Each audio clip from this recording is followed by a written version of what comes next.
The Illuminati are actually run by these 13 bloodlines, which are all of the royal families in Europe and in England, and they need the blood because they are, in fact, not human. They take human shape. They are reptilians. They need terrorization of their victims before they are killed for their blood. And they have to terrorize them to get this to come out in the blood and be secreted in the blood. They are killed at that moment as they are staring into their eyes. They go back into reptilian shape as this is happening because it's like an animalistic type of excitement. Oftentimes they will just rip into the victim and eviscerate them and start eating the flesh of this person too. I believe there's a time coming that, because of what I've been told, when they are not going to bother having to hold that human shape. They are what Christianity would have called the demons.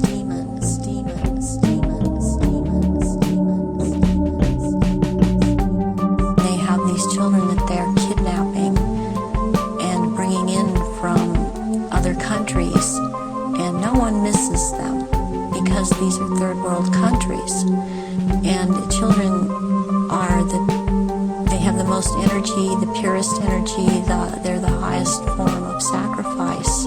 They are used as actual blood sacrifices.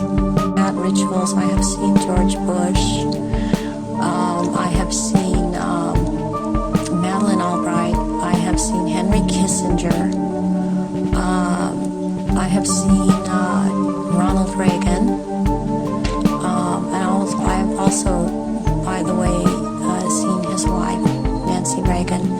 I have seen Hillary Clinton before I knew she was Hillary Clinton at the time. At these rituals, she is involved. The other people that I have named I have seen shapeshift into reptilians. J. Rockefeller, and he shapeshifts. These people seem to all be connected to the Illuminati in the European countries that I've seen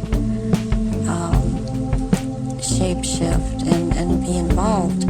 The Queen there, I've seen Princess Margaret there, I've seen Charles there, and they shapeshift. I have seen Tony Blair there, and he shapeshifts.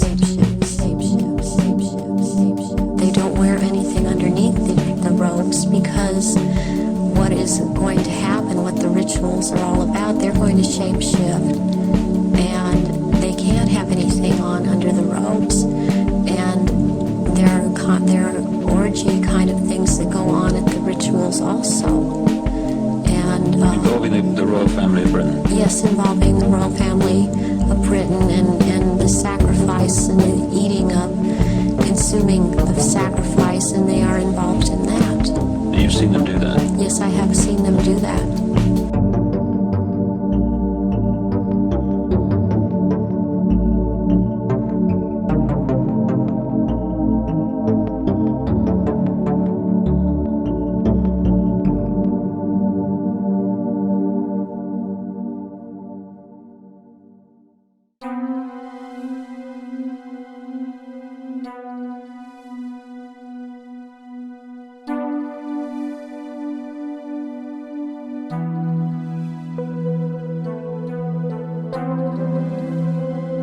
Mojave incident. This was a full-blown scenario that took place over the course of maybe 12 hours. So they went to the into the desert, again, a very desolate area, surrounded by mountains, and kind of a valley, with the mountains surrounding it. And they made the campfire. They had some wine. They ate a steak or two, and later in the evening they are stargazing. And he's explaining to his wife, well, this is this particular constellation, and you see how the stars are here, and you see that one over there, that's a double star. You can see that it's brighter than the others. So she says, well, that's a double star. This one must be a triple star. And above the mountain is this glowing orb. And as they're watching, as they're observing, the one glowing orb becomes 9 glowing orbs. The 9 become dozens, and the dozens become hundreds. And the noise in the desert at night is noisy. Stops. No noise, and just the feeling that the valley is capped by something, a ceiling almost. A voice, a telepathic voice, very clear in Dawn's head, says, don't do anything rash. We're not going to harm you.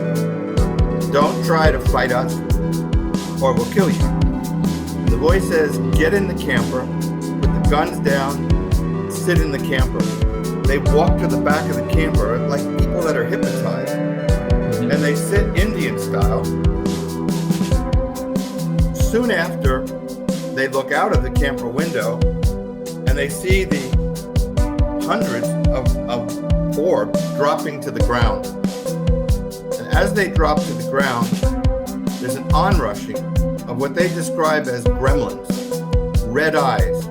So in the night, what they see are hundreds of pairs of red eyes rushing towards them. So now they realize they're trapped, and obviously this is a terrible feeling. The red-eyed, I'll call them gremlins because that's the word that they use, are malevolent. These things are full of energy, frenzied, animalistic. They have like leather kind of faces, black faces that are leathery, shiny, red eyes like lasers. And they surround the camper. They're on top of the camper. They're in the trees. They're everywhere. And frenetic, almost diabolical. Above them is a huge UFO. This thing, they're talking about something the size of a football field. And they're talking about it not being, thousands of feet up. They're talking about something that maybe is 100 feet up. And what's beamed down then are 9 other beams, what they call illuminated figures. They surround the camper. When the shades are pulled on the camper window, it makes no difference. These things are so illuminated. And they talked about this particular type like scientists. They were studying them. They were surrounding the camper and were studying them. And they got telepathic signals that they were being studied. At that point, the intent, I don't think, was to torture, but in effect, that's what it was. Because they were put through a battery of emotions. They thought they were in hell. They thought they had died and were in hell. And of course, they realized that it was more than real, it was super real. They started praying. It was a hellish, nightmarish experience. And even a word like torture doesn't capture it because, torture can be for a period of time, but this was sustained. And what they were forced to do was to relive emotions. So, for example, I'll give you one I don't want to dwell on. One of the reasons that Dawn was concerned about going into the desert was because she had been assaulted, molested as a child. And so she was forced not to remember, but to relive those experiences. because they wanted to evoke the emotion that experience created. If it was terror, if it was humiliation, if it was shame, they wanted to evoke those emotions. In Steve's case, and sometimes they were like joyous moments, sometimes they were moments of triumph, let's say as a football player. Since he was a hunter, he was made to live a scenario where he was being hunted like an animal. And hunters were chasing him, and he was in a mad dash to get away and to hide and whatnot. And eventually, in this scenario, he's wounded, he can't go on. The hunters capture him, the hunters gut him.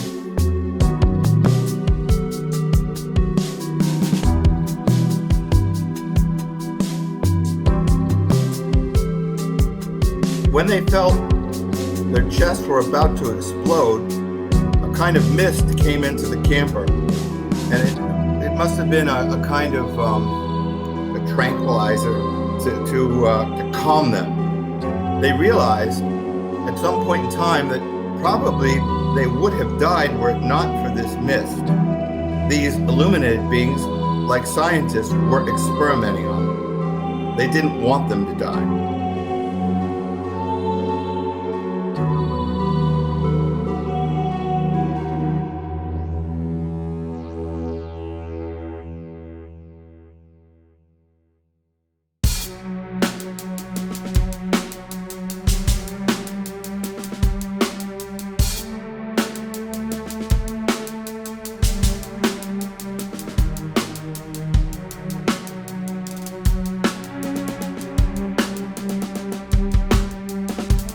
This is the untold story of the Smurl haunting in Pennsylvania. Small episodes of strangeness began to manifest. Tools began to disappear, only to reappear hours later in different spots. Old stains that covered the walls began to seep through the fresh coats of paint, and several appliances in their kitchen had mysteriously caught fire, even though they were unplugged. The family would also begin to smell awful odors, like an omnipresent floating cloud of rotting meat that hung over them, only to disperse mere moments later. The stains that had previously been painted over began to seep through yet again, and new stains began to appear as well, with several appearing on the hardwood floors of the home. As the days progressed, the oldest Smurl child soon began to experience the presence as well. She would often be woken up in the dead of night, frozen with fear and unable to move. She would see translucent figures standing above her or at the edge of her bed, staring and watching her. And although it wasn't exclusive to the midnight hour, the activity seemed to pick up at night. Often, when Jack was at work or gone, Janet began to have violent and sickening encounters with a being that she couldn't see. She began to be molested by an unseen force. These interactions left her hysterical, feeling violated and unclean. The family's radio began to turn itself on and off, typically at strange hours, and almost always when the family was trying to sleep. The sinks in their bathrooms began to turn themselves on, pouring what little money they had left literally down the drain, and their toilets began to flush by themselves. The sounds of footsteps began to be heard all throughout the house, and even on the insides of the walls. Drawers began to open and close by themselves. And coupled with these happenings was again the stench of rotting meat, what the family would begin to describe as the dead smell. Except instead of dissipating almost as soon as it was detected before, or in one particular area of the house, the smell would permeate all throughout the house. It would linger for minutes, or sometimes even hours. Up until this point, Jack hadn't been targeted, so to speak. One night, when he was trying to get some sleep after a long day's work, his side of the sheets were pulled from his body, and the sensation of dozens of hands touching and grabbing him ensured that not only was he not going to get the rest that night due to sheer terror, but that perhaps his wife had been telling the truth. One morning, while the majority of the children were at school and napping, and the rest of the adults were out, Janet was headed to the kitchen to pour herself a freshly brewed cup of coffee. As she turned around the corner, her blood ran cold. Standing in the middle of the kitchen, with a stain seeming to materialize directly underneath it, it was a translucent figure with hollow eyes. Frozen in place upon seeing it, as if she blinked, whatever this creature was gone. Janet again would continue to hear her name being called out. No one else was there. Over and over and over again. Couples do argue, and some fight, but these fights were something else. Jack's parents began to hear yelling and screaming, sometimes even items breaking, coming from the other side of the duplex where Jack and Janet lived. These fights became so violent that not only did they think their marriage was collapsing, but they began to become concerned for Janet and the children's safety. One night, Jack's father couldn't take it anymore. He walked from their front door to the other side, and with the fight still raging, he threw the door open, and to be greeted with silence. The entire family was asleep. Shannon Smurl, who was only 7 years old during this time, would be the next target. One day, as she casually walked through the kitchen and into the dining room, a large glass light fixture fell and crashed into her, cutting her and raising the alarm bells for the entire house. Shannon would continue to experience strangeness of her own as well. In her diary and later, she would recount that oftentimes she would wake up and find herself floating above her bed. Some nights, while floating, she would suddenly be thrown across the room and into a wall. So much force that she thought she would be crushed.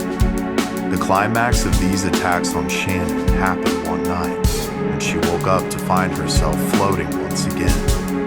But instead of being let back down or smacked into a nearby wall, her door was flung open and she was thrown out of her room and down the stairs. Alongside the intensified attacks on Janet, she too would begin finding herself woken up in the middle of the night, floating in the air, and sometimes, horrifically, she would then also be assaulted. Not a day would go by without the family hearing scratching noises coming from within the walls, or deep, drawn-out breaths coming from behind them. Jack began to experience horrific visions of the creature at work. Several of the other girls were also visited by this sickening presence at night. The demon also began to physically attack the family more often, causing stinging scratches and cuts on their bodies at random times, as well as deep and bruising bite marks. Janet was woken up by a hand reaching up through her mattress and grabbing the back of her neck, pulling her towards it and choking her. Jack would experience something truly terrifying and new. As he woke up in the early morning to get ready for work, he began to gather his things for his workday departure. He came down the stairs and was greeted by a disgusting and horrid creature. Standing in front of the door was a monstrous being whose head almost touched the ceiling. It resembled a horrible amalgamation of a man and a pig, standing upright on two legs.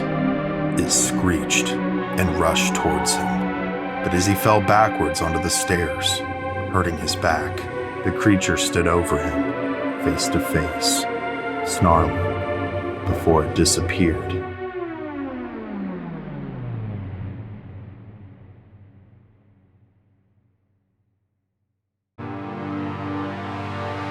Today we are talking about the Anthill Kids cult.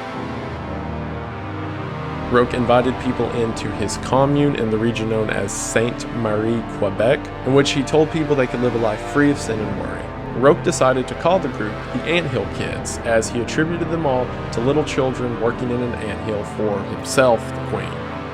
2-year-old Samuel Gilgar had trouble going to the bathroom, or more specifically urinating. Roque, proclaiming that he knew exactly what he was doing, proceeded to take a scalpel and cut open Samuel's, to which Samuel, as you can imagine a 2-year-old would not stop crying. As punishment for this, Roque then ordered a man by the name of Guy Veer to punish Samuel. Guy had trouble understanding things and was not the person who one would ask to discipline a child. And during his punishment of the child for crying, Guy Veer killed the 2-year-old Samuel. As punishment for this, Roque then castrated Guy Veer. Guy Veer then died of his injuries, to which he told the entire cult to tell the police that he was killed by a horse. He began drinking violently and set up rules, such as members could not have sex with each other and even not communicate to each other without Roque's permission. It even got to the point where he started hosting things which he called gladiator tournaments, in which members of the cult had to get into a dirt ring and fight each other until he called forfeit, which left people with several broken bones and noses. It wasn't irregular for Roque to beat a subject, at first with a belt, but then a hammer, and then the blunt side of an axe. If someone decided that they wanted to leave, the standard procedure was to tie them to the ceiling, pluck all of their hairs out of their body before Roque would defecate on them. He had a member prove their worth to the cult by breaking their own legs with a sledgehammer, and he also did things to people such as making them sit on lit stoves, shoot each other in the shoulder, and even cut off the toes of other members to prove their own loyalty. This also didn't just stop with the adults, as the children had their own realm of hell to go through, as whenever a child was acting up, it was not uncommon for them to be nailed to a tree and have rocks thrown at them by the other children.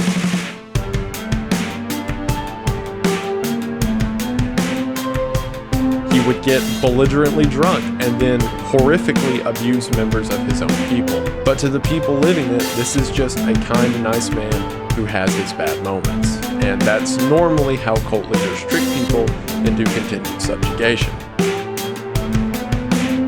In 1987, one of the women recognized that while she may deserve what's happening to her, or while it may be for the greater good, she doesn't want this to happen to others. So one night during a blizzard, she left her 2-month-old child out in the cold to freeze to death in order to escape the horrors of Roque. Someone came across the body of this 2-month-old child, to which the police began an actual investigation. After the kids left, Roque got much worse. One of the first things he did after the cult left was castrate a male follower by wrapping a rubber band around his genitals, to which he eventually became infected and fell off. He also began doing things such as burning their genitalia with soldering irons and other completely unimaginable torture methods.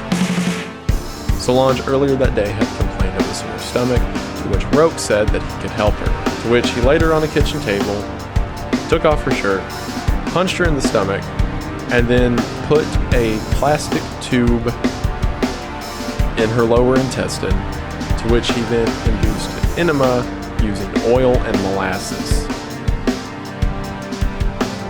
He then cut open her abdomen, pulled out a piece of her intestine, and with his bare hands broke off a piece and just tucked the rest of it back in before stitching her up. He also had members of the cult take a plastic tube, insert it down her throat, and begin breathing into it as a way to inflate her digestive tract. She died in agony the next day. He then said it was his job to resurrect her. So he cut open her abdomen, took out her uterus, drilled a hole into her skull, and then had him, as well as the rest of the men in the cult, commit acts of necrophilia. Obviously, this didn't resurrect her. However, he pulled out one of her ribs and then wore it as a necklace, saying it was as Eve came from the rib of Adam and blah, blah, blah. One member by the name of Gabriella Lavallee, after everything that happened to her and after seeing what had happened to Solange, she decided to get out of there. In July of 1989, she attempted to make her escape. However, she was caught by Rogue, who then took her inside, pinned her arm to the wall with a hunting knife, and then amputated her arm using a chainsaw.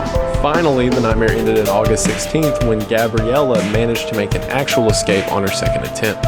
She went hitchhiking to a hospital just north of Toronto, in which even then she was apprehensive to report what had happened, saying that her arm had been broken in several places and Rope took care of her by amputating it.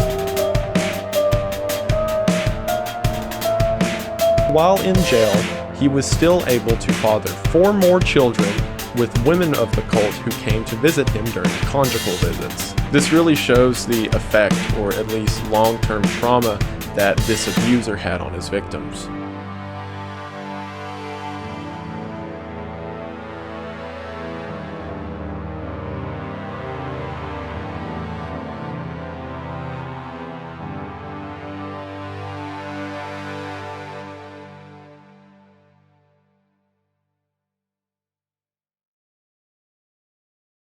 The Adam and Eve story.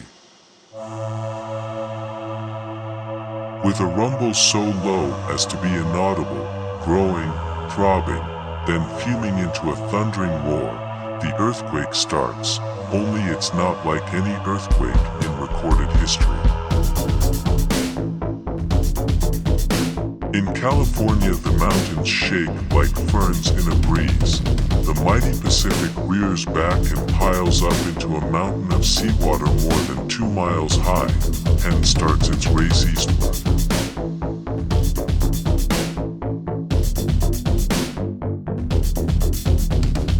With the force of 1,000 armies, the wind attacks, ripping, shredding everything in its supersonic bombardment.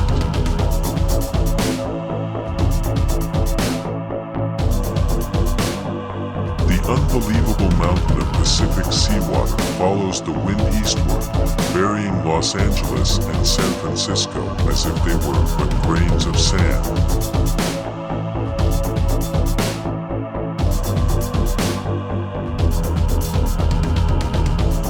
Nothing, but nothing, stops the relentless, overwhelming onslaught of wind and ocean.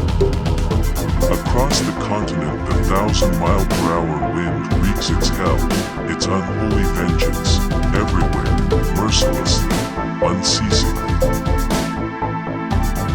Every living thing is ripped into shreds while being blown across the countryside, and earthquakes leave no place untouched. In many places, the Earth's molten sublayer breaks through and spreads a sea of white-hot liquid fire to add to the Holocaust. Within 3 hours, the fantastic wall of seawater moves across the continent, burying the wind-ravaged land under 2 miles of seething water coast to coast. In a fraction of a day, all vestiges of civilization are gone, and the great cities, Los Angeles, San Francisco, Chicago, New York, Boston, are nothing but legends. Barely a stone is left where millions walked just a few hours before. North America is not alone in her death throes. South America finds the Andes not high enough to stop the cataclysmic violence pounded out by nature in her berserk rage. In less than a day, Ecuador, Peru, and western Brazil are shaken madly by the devastating earthquake. The Andes are piled higher and higher by the Pacific supersonic onslaught as it surges over itself against the mountains. The entire continent is burned by molten earth fire, buried under cubic miles of catastrophically violent seas, then turned into a frozen hell. The entire continent is burned by molten earth fire, buried under cubic miles of catastrophically violent seas, then turned into a frozen hell. Everything freezes. Man, beast, plant, and mud are all rock hard in less than 4 hours. Europe cannot escape the onslaught. The raging Atlantic piles higher and higher on itself, following the screeching wind eastward. The Alps, Pyrenees, Urals, and Scandinavian mountains are shaken, then heaved even higher when the wall of seawater strikes. Western Africa and the sands of the Sahara vanish in nature's wrath, under savage attack by wind and ocean. The area bounded by Zaire, South Africa, and Kenya suffers only severe earthquakes and winds, little inundation. Survivors there marvel at the sun, standing still in the sky for nearly half a day. Eastern Siberia and the Orient suffer a strange laden deep, as though a giant subterranean scythe sweeps away the Earth's foundations, accompanied by wind and its screaming symphony of supersonic death and destruction. As the Arctic basin leaves its polar home, Eastern Siberia, Manchuria, China, and Burma are subjected to the same annihilation as South America: wind, earth fire, inundation, and freezing. Jungle animals are shredded to ribbons by the wind, piled into mountains of flesh and bone, and buried under avalanches of homogenized seawater and mud. Antarctica and Greenland, with their ice caps, now rotate around the Earth in the torrid zone, and the fury of wind and inundation marches on for 6 days. During the 6th day, the oceans start to settle in their new homes, running off the high grounds. On the 7th day, the horrendous rampage is over. The Arctic Ice Age is ended, and a new Stone Age begins.